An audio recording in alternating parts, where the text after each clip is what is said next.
আসসালামু আলাইকুম রহমতুল্লাহ। সম্মানিত দর্শক, জনাব তারেক রহমানের বক্তব্যের ভালো এবং মন্দ দিক নিয়ে খুব স্বল্প পরিসরে একটু বিশ্লেষণ করার জন্য লাইভে আসলাম। কারণ হলো, একেবারে মিডিয়াতে যেন সয়লাভ হয়ে যাচ্ছে ঐতিহাসিক ভাষণ, ঐতিহাসিক প্রত্যাবর্তন, স্বদেশ প্রত্যাবর্তন, অনেক কথা। হ্যাঁ, মা মাটির সন্তান তার দেশে ফিরবে, এটা তো স্বাভাবিক।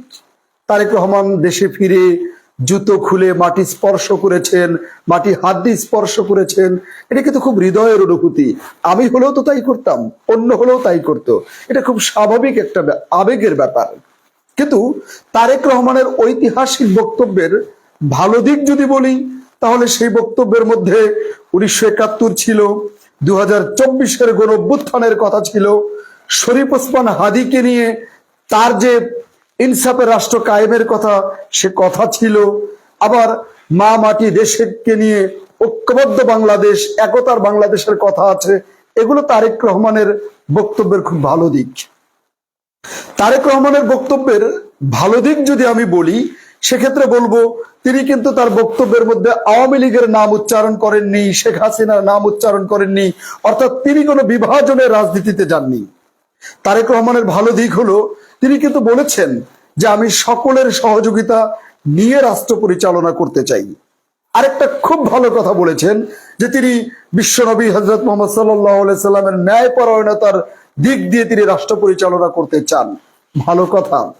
এবার আসুন তারেক রহমানের বক্তব্যের ভেতরে যদি মন্দ দিকটা বলি, যে দিকটা আমার কাছে খারাপ লেগেছে, যেই দিকটা মন্দ বলে মনে করি, সেটা হলো, প্রথমত আমি বলবো যে ন্যায় ইনসাফের বাংলাদেশ, ইনসাফ ভিত্তিক বাংলাদেশ আপনি গঠন কখন করবেন? যখন আপনি ন্যায় বিচারের দাবিদার হবেন। ইনসাফের দাবিদার তো তখন হতে পারবেন যখন ন্যায় বিচারের সুনিশ্চয়তা আপনি চাইবেন। শরীফ ওসমান হাদির এই মুহূর্তে তার বিচারের ব্যাপারটার দাবিতে গোটা বাংলাদেশ যখন উতাল পাতাল হয়ে যাচ্ছে, তখন তারেক রহমান, তার তো উচিত ছিল অন্তর্বর্তীকালীন সরকারকে উদ্দেশ্য করে শরীফ ওসমান হাদির বিচার এই নির্বাচনের আগে দাবি করাটা তার দরকার ছিল। যদি তিনি করতেন, তাহলে জেনজি বা তরুণ তারুণ্য নির্ভর যে রাজনীতি, সেখানে আমাদের হৃদয়কে ছুঁয়ে যেতে পারতেন। তারেক রহমান কিন্তু সেই বিচার চাননি। আরেকটি কথা বলি, শরীফ ওসমান হাদির বিচার এই গভর্নমেন্ট না করুক, তিনি যদি বলতেন যে পরবর্তীতে আমার সরকার ক্ষমতায় গেলে, বিএনপি ক্ষমতায় গেলে শরীফ ওসমান হাদির বিচার করা হবে, এটা যদি বলতেন আমরা আশ্বস্ত হতাম। তিনি কিন্তু তার বক্তব্যের মধ্যে সেই 2013 সনের শাপলা চত্বরের শব্দটা আনেননি। তিনি কিন্তু তার বক্তব্যের মধ্যে 2009 সনের 25শে ফেব্রুয়ারির পিলখানা হত্যাকাণ্ডটা আনেননি।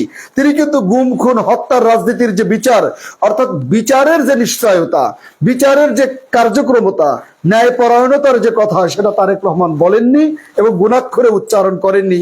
এটা কিন্তু নিঃসন্দেহে তার মতো নেতার ঐতিহাসিক প্রত্যাবর্তনে বিচারের আশ্বস্ততা, ন্যায় বিচার, ইনসাফ কায়েমের কথাই যদি তার মুখ থেকে বের না হয়, তাহলে আমরা তো বড় হতাশ এই বিষয়ে।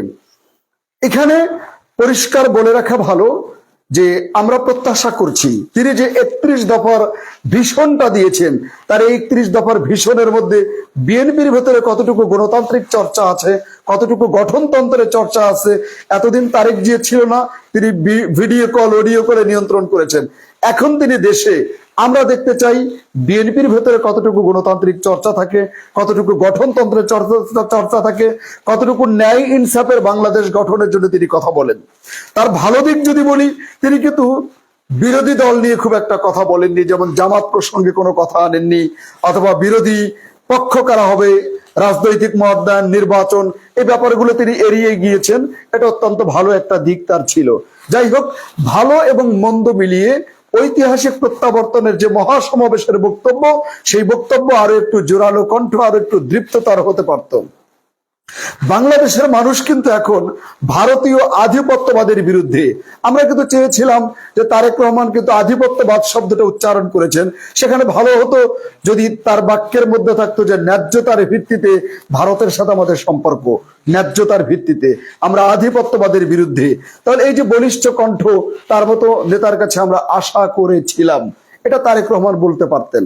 যাই হোক, তারেক রহমানের বক্তব্যে যেমন ভালো দিকও ছিল, আবার ন্যায় বিচার ইনসাফ, ভারতীয় আধিপত্যবাদের বিরুদ্ধে, তারপরে বিচারিক হত্যাকাণ্ডের বিরুদ্ধে এই ব্যাপারগুলো না থাকে আমরা হতাশ হয়েছি। সামনের সময় আছে, লম্বা সময় পড়ে আছে। আল্লাহ তাকে দীর্ঘায়ু দান করুক, নেক হায়াত দান করুক। আমরা একটা সুন্দর বাংলাদেশ দেখতে চাই, ঐক্যের বাংলাদেশ দেখতে চাই। ধন্যবাদ।